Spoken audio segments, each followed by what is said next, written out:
naman ang kabutihang asal na kung saan ito ay mga katangian o pag-uugali na dapat ugaliin ng isang tao sapagkat kapag ikaw ay may kabutihang asal, magkakaroon ka ng magandang koneksyon sa mga tao sa iyong kapaligiran.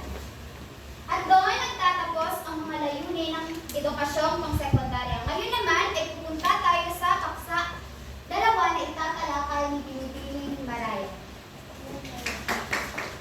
Ngayon ay natapos na ang talakayan sa unang paksa, kaya dumako na tayo sa ikalawang paksa. Ang pagbuo ng layunin sa pagtuturo ng asignaturang Pilipino. Ngunit, bago tayo dumako dyan sa talakayan ay meron naman tayong aktibidad na gagawin habang nagpapatuloy ang talakayan sa paksang ito. Ngayon, ang gagawin natin ay hahatiin ko ang klase sa 4 na grupo na kung saan ang unang orasan ang siyang magiging unang grupo, ang pangalawang orasan ang siyang magiging pangalawang grupo, at ang pangatlong orasan ang magiging ikatlong grupo, at ang pang-5 at ang pang-6 na orasan ang siyang magiging ika-4 na grupo. Magkakaisa kayo sa orbinan nito. Ngayon, ang gagawin natin ay mayroon tayong kanta. Sa kantang iyon ay mayroong 4 na linya na kung saan ang bawat linya ay maaatas sa bawat grupo dito sa klase. Ngayon, ang kanta ay ako'y gising, hindi tulog, nakikinig, wow. Ako'y gising, hindi tulog, nakikinig, wow. Ako'y gising, hindi tulog, ako'y gising, hindi tulog, nakikinig, wow. Ako'y gising, hindi tulog, nakikinig, wow. Ako'y gising, hindi tulog, nakikinig, wow. Ako'y gising, hindi tulog, ako'y gising, hindi tulog, nakikinig, wow. Nakuha ba natin ang lyrics? Sige, ating subukan na kakantahin na siyang ang ako'y gising na linya ay kakantahin ang unang grupo, hindi tulog na linya ay kakantahin ang pangalawang grupo, Hindi tulog. nakikinig ay kakantahin ang ikatlong grupo, at ang wow ay kakantahin ang ika-4 na grupo. Ating subukan? Ating subukan? 1, 2, 3. Ako'y gising, hindi tulog, nakikinig, wow! Ako'y gising, hindi tulog, nakikinig, wow! Ako'y gising, hindi tulog, ako'y gising, hindi tulog, nakikinig, wow! Magaling! Ngunit hindi lang yan. Dahil sa bawat linya ay mayroong kaakibat na aksyon. Dahil sa bawat pagkanta nyo, ako'y gising. Yan ay gagawin ninyo ang aksyon. Ngayon, sa ako'y gising, hindi tulog, nakikinig, wow. Wow.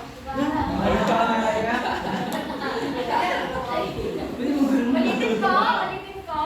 Ako'y gising, hindi tulog, nakikinig, wow. Ako'y gising, hindi tulog, nakikinig, wow. Ako'y gising, hindi tulog, ako'y gising, hindi tulog, nakikinig, wow.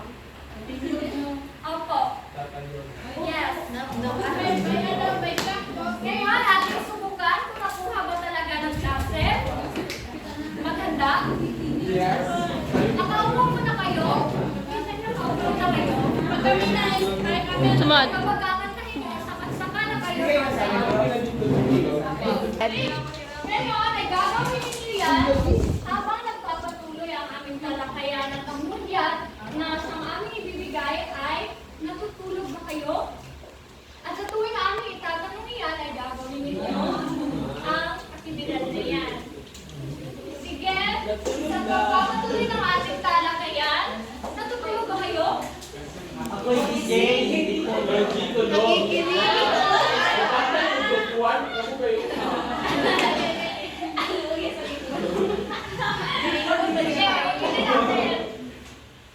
Natutulog ba kayo? Ako'y gising! Hindi tulog! Nakikinig! Wow! Ako'y gising! Hindi tulog! Nakikinig! Wow! Ako'y gising! Hindi tulog! Ako'y gising! Hindi tulog! Nakikinig! Wow! Astor, maaari ka bang tumayo? Kaya hindi gising tulog. Hindi nakikinig. Bakit sa tingin mo ay ikaw nabiliko? Tama, dahil hindi siya tumayo, hindi siya gumawa, hindi siya kumanta, o ibig sabihin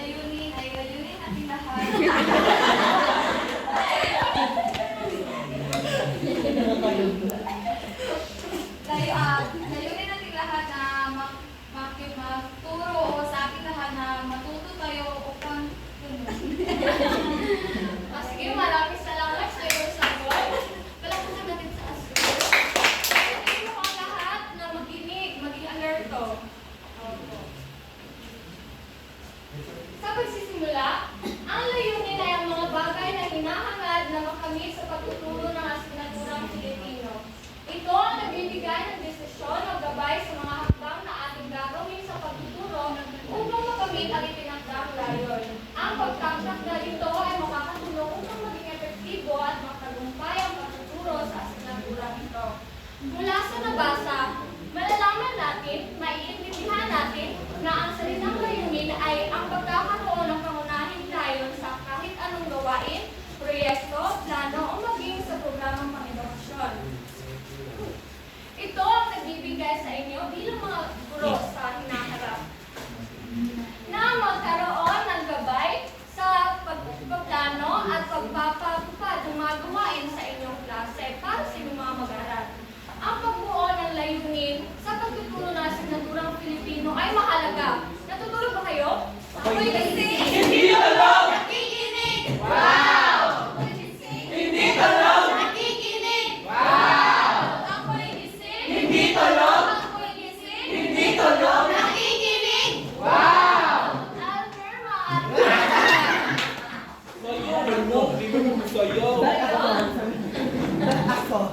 Sabi ko na mahalaga ang layunin sa pagtuturo ng asignaturang Filipino. Bakit, Almer? Kasi ito yung nagiging gabay natin sa pagkamit ng pagpapatupad ng isang okay, ito yung mga Gabay. oo nga, gabay. Kung wala tayong layunin, parang hindi direct sa iyo at natin, walang focus at direction yung natin, yung mga ginagawa natin without sa na walang yung layunin.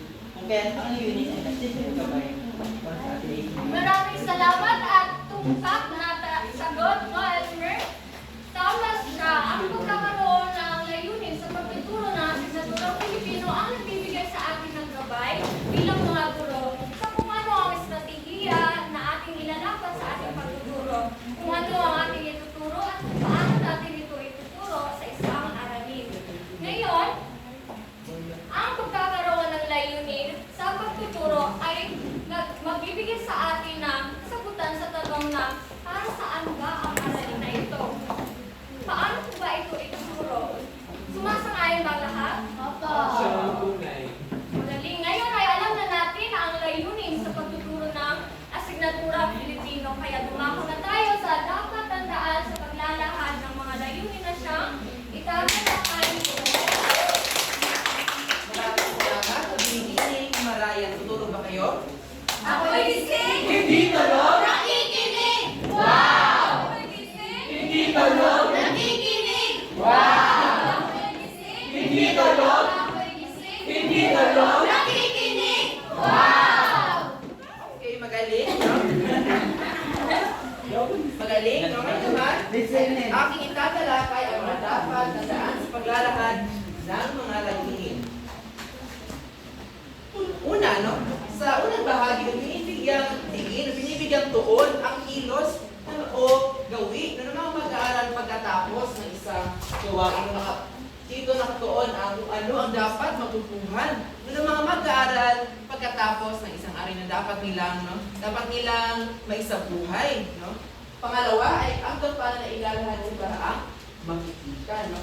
Sa ating pag-aaral, may tinatawag tayong mga performance tasks o mga gawain, di ba?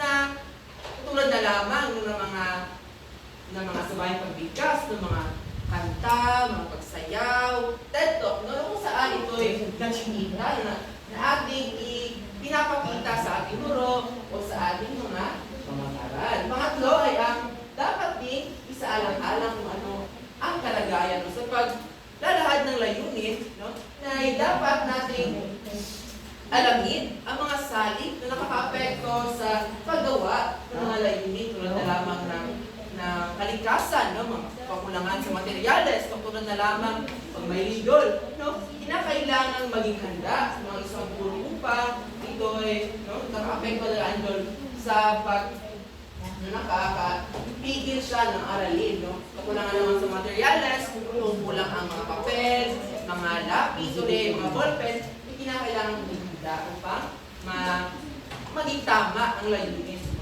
guro. Pang-apat, dapat din pagiging ang sukat.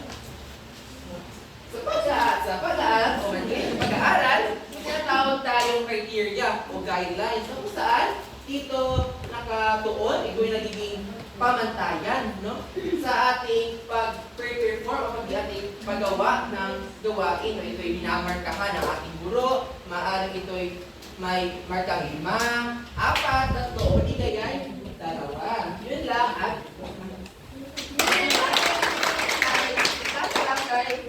ni Binibining Maraya ang tatlong kategorya ng layunin pangpagtuturo. Ngayon naman, ang susunod natin tatalakayin ay ang tatlong kategorya ng layunin pangpagtuturo. Ang tatlong kategoryang ito ay ang mithiin, tunguhin, at layunin.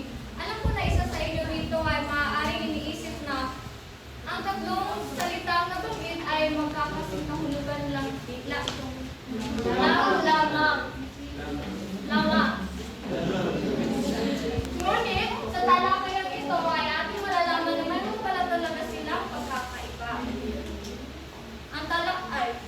Ang unang kategorya ay ang mithiin na sa wikang Ingles ay goals. Malawak na pagpapahayag ng direksyon para sa isang programa ng edukasyon. Ang mithiin ay ang mga naipapahayag na set ng prioridad na itinatakda ng isang institusyon o isang departamento. Ito ang nagbibigay ng direksyon sa o gabay para sa lahat sa isang programang pang-edukasyon na kung ano ang kanilang gawain na gagampanin, kung ano ang mga inaasahan nila na makamit sa kanilang departamento o isang institusyon. Ang mithiin ay pinapahayag dito kung ano ang ideal na resulta na inaasahang makamit ng isang programang pang-edukasyon. Kaya, bilang halimbawa lamang ito ay makikita natin, maaaring kunin ninyo ang inyong mga cellphone at buksan ang kahit anong syllabus na nandyan sa inyong UPE. Sa kung sino lang ang makakabukas ng UPE.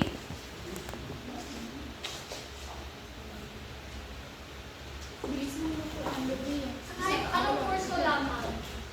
Ngayon, makikita dyan ang mithiin sa parte na course description. Makikita nyo dyan kung ano ang mga inaasahan na makamit ng kurso ng isang programa. Tama ba? Mabuti. Ngayon ay ang ikalawang kategorya naman ay ang tunguhin na sa wikang Ingles ay aims, pakibasa. Mahalaga at focus kaysa sa mithiin. Nagbibigay ito ng direksyon para sa isang tiyak na aralin. Ngayon, ang tunguhin kung ating ikukumpara sa mithiin ay ito ay mayroong higit na may klarong direksyon, mas may klarong gabay para sa lahat.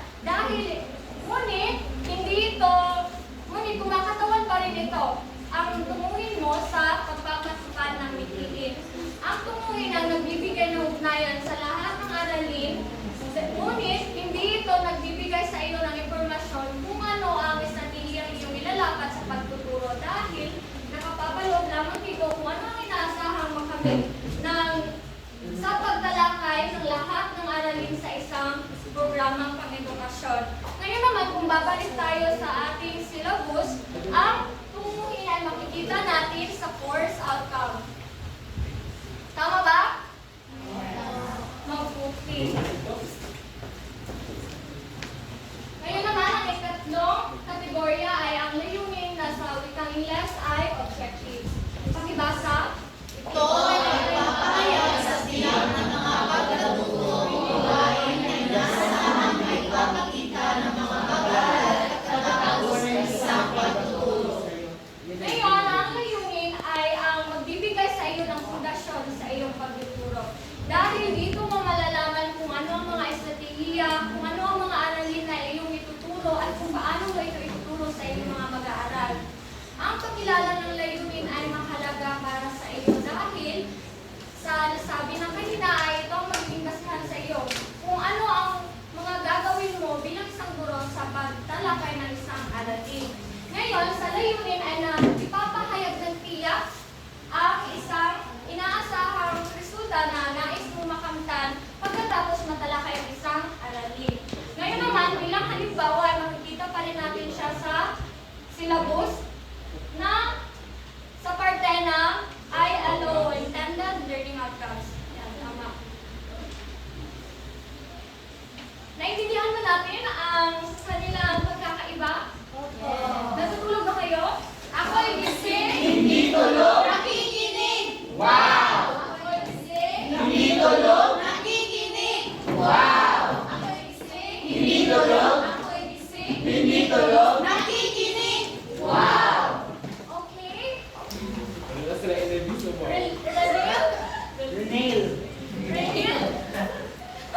Mayroon sumanapit ko na sa pagtalakay ng tatlong kategorya ngayon.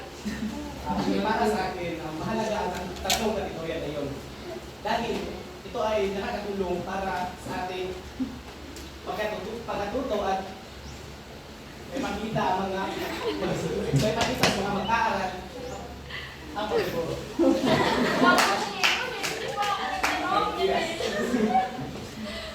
Ngayon, para sa iyo, ano ngayon ang pagkakaiba ng bitiin, tumuhin at layunin sa isa't isa? Sa pagbabay ba? Oo. Ang isi ay gustong abot. Ang layunin ay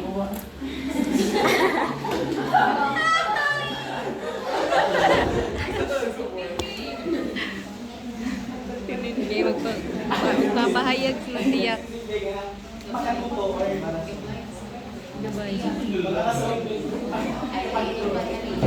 Maraming salamat. So ngayon, ang pagkakaiba na ni mithiin, ni tumuhin, at ni layunin sa pagtuturo ng asignaturang ito ay ang mithiin ay pangmalawakan nito. Pagpapahayag ng pangmalawakang resulta na iyong inaasam na makamit. Ngayon, si tumuhin ay mas merong klaro kaysa kay mithiin dahil dito na ipapahayag kung ano ang magiging inaasahan mo resulta pagkatapos ng lahat ng aralin sa pagtuturo. Ngayon naman, sa layunin ay mas tiyak ito kumpara sa dalawa. Ibig sabihin ay pagkatapos ng isang aralin lamang ay papahayag na doon ang layunin. Naintindihan ba? Opo. Para talagang mawala ang mga pagkalito, ating bibigyan ng koneksyon ito sa ating mga sarili. Halimbawa, ang ating titiin, kung ako ang magpapahayag, ay sasabihin ko na nais kong maging isang guro sa asignaturang Pilipino sa hinaharap. Ngayon, ang pagpapahayag ko ng tumuhin ay makapagtapos ng pag-aaral. Kaya, ang magiging layunin ko ngayon ay mag-aral ng mabuti, magaling. At mapapansin natin itong layunin, halimbawa lamang